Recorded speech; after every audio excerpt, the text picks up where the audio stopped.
Hey guys, in the last section we made it so that we could view all our blog posts on the post controller, and we also made it so we could see single posts using the find method, and we created these links so that we can easily navigate to our single posts.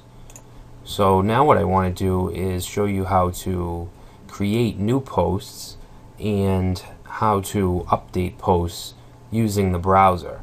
If you remember, we did this in section 2 of this chapter. We did it in the console. We used that post.new and that post.save. We're going to be doing those same things. It's the same syntax, except we're going to be implementing it into our application and not just using the console. So go to your app folder, your MyRubyBlog, and then app, and then open up your post controller. And from previous sections you can see we have the index, which is giving us all our posts with post.all, and we have the show method, which is allowing us to use the find method and we can use this params ID to actually grab the ID from the URL. So that's why if we go to /2, we're going to get ID number 2, blog 2.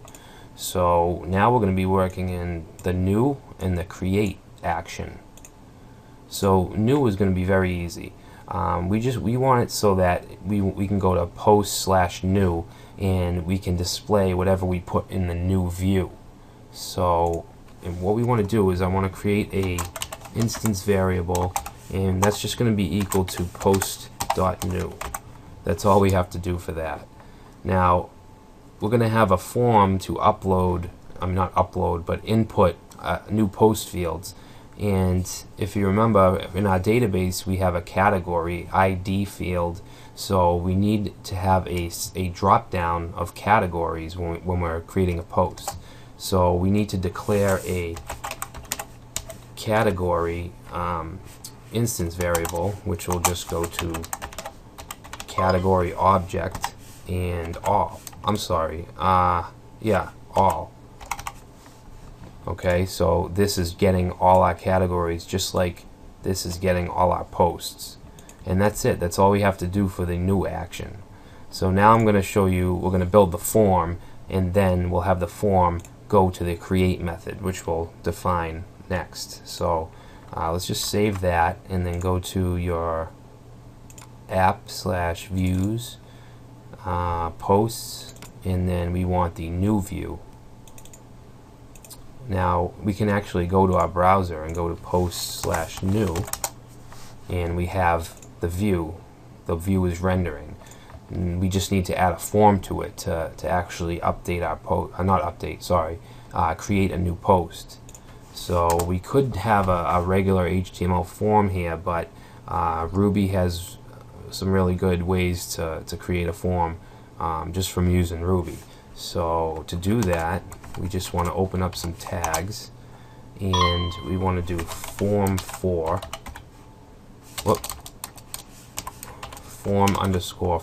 and then we're going to have the instance variable we're submitting to the posts. We're creating a post, and then what we want to do is and then we want a block, and we need to create a placeholder here, which will have just F, and then we should end the tags,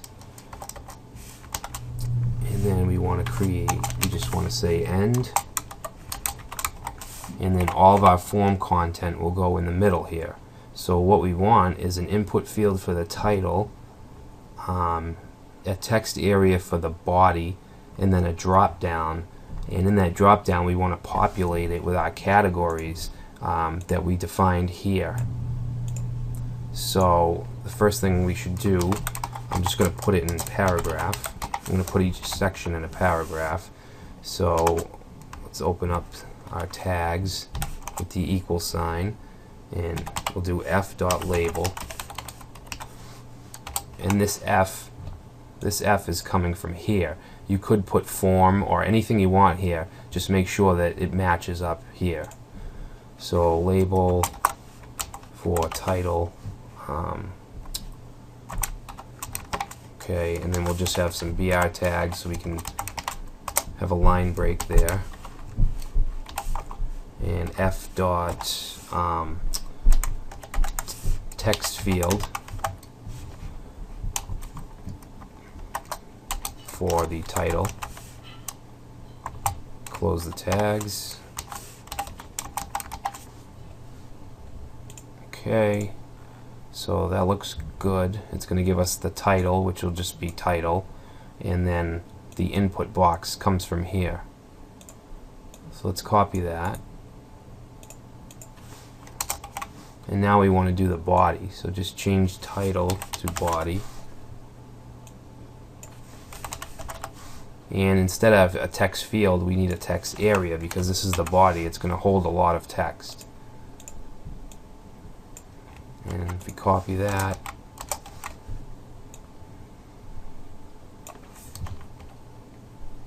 so here I actually want to do the drop down. It's going to be a select drop down with all of our categories inside. So we want F dot select, and we're going to be, it's the value itself will be the category ID, and this will be category dot all dot collect, because it's collecting the values so we can display them. And then we want some curly braces, and we'll use X, and just trying to remember the exact syntax. Brackets with X dot name of the category and X dot ID of the category, and comma, some more tags. We can put options in here, and we have an option that is called include blank, and it's going to be a hash, and what this is just what we want displayed originally on the select drop down. So I'm just going to say select. We'll say select one, because we only have one. A post can only have one category, and then that should be good. We could also have an option of multiple, and we could set that to true or false if we want the user to be able to have multiple categories, but we're not going to do that. We just want one category, one post, one category per post. So finally we need to do a submit button. So that'd be F dot submit, and then that takes the whatever you want to for the button to say. We'll just say add post. Then we'll close that up, and that looks good. Let me just double check. Title, body. You might have a small error on. Let's just check it out, see if it works. So save that and go back to post/new, and looks good. We have a title, we have a body field, and we have our categories. And these categories are obviously dynamically generated from the database. So as we add categories, they'll show up down here.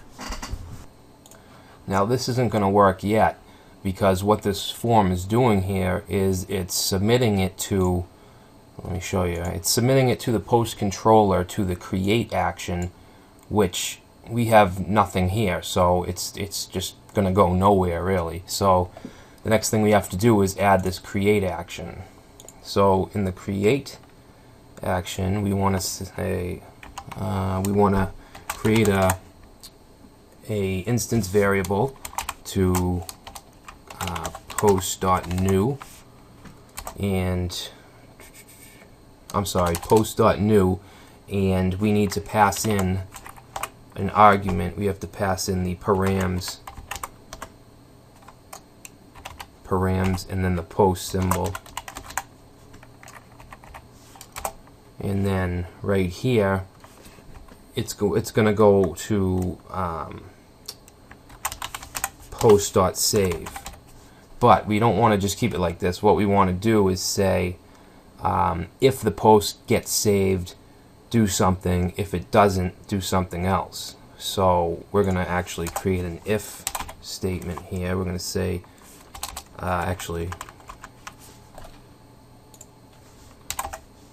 if post save, and then we're going to have an else, okay, and then an end. So this is saying if the post is saved, do this. If it's not saved, do this. And what we want it to do, if it does save, is we want it to redirect to the to the main post screen. So Rails has this function this method we can use, redirect. We can say redirect to, and then we put in whatever controller we want to go to. So that's post path. And the next thing we want to do is we want to give it a message to display to the user when it's saved. So we want to, this happens in a hash, and we have the notice symbol, and then what we want the message to be. We'll just say your post has been saved. Okay, so again, if the post is saved, it's going to redirect to the main posts path or the main controller, and then we're going to have this notice that's going to say your post has been saved. Now if it hasn't been saved, then we just want to render this form again. Okay, so all we have to do here is render new. That should be in quotes. We're going to render the new view. So basically the same thing. Okay, and I think that looks good. Yeah, that looks good. So let's save that.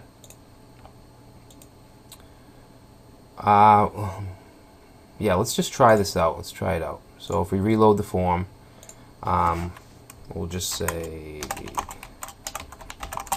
the third post.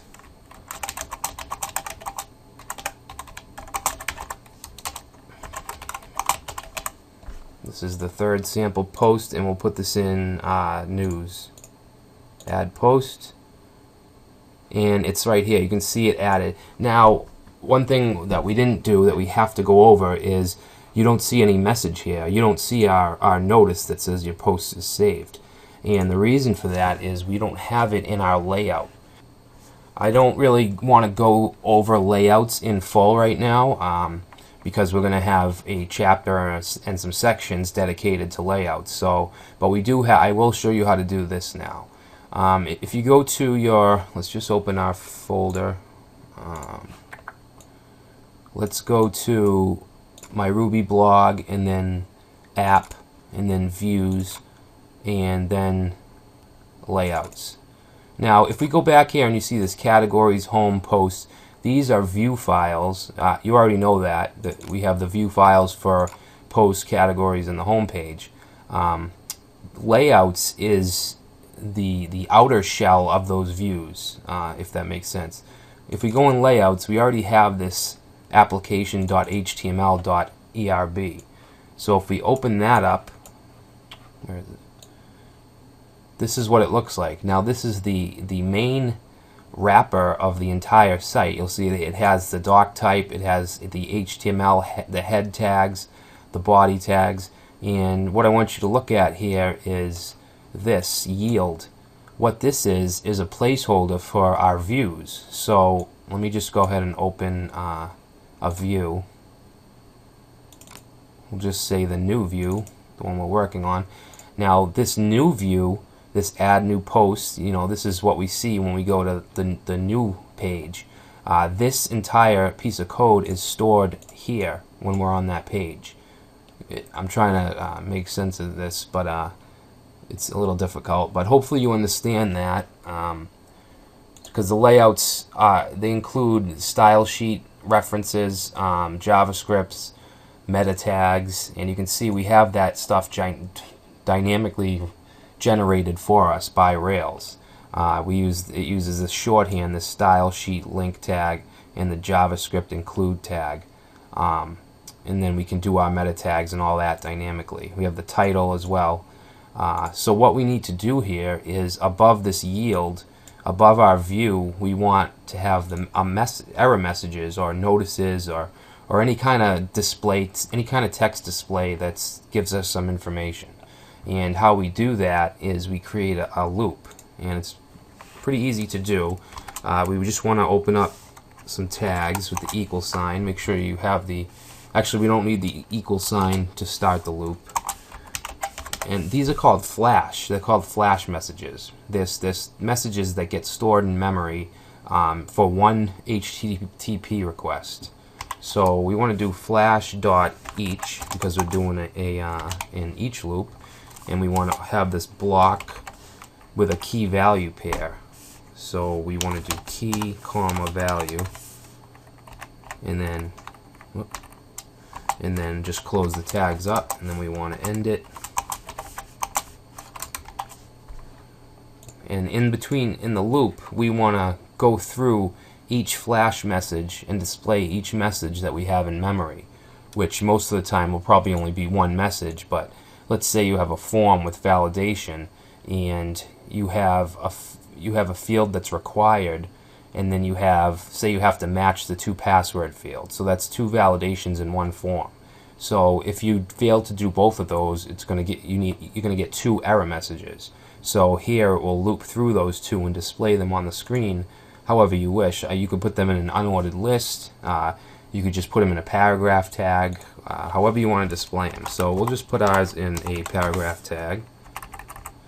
And all you need to put here is make sure you have the equal sign because we're displaying content, and just value.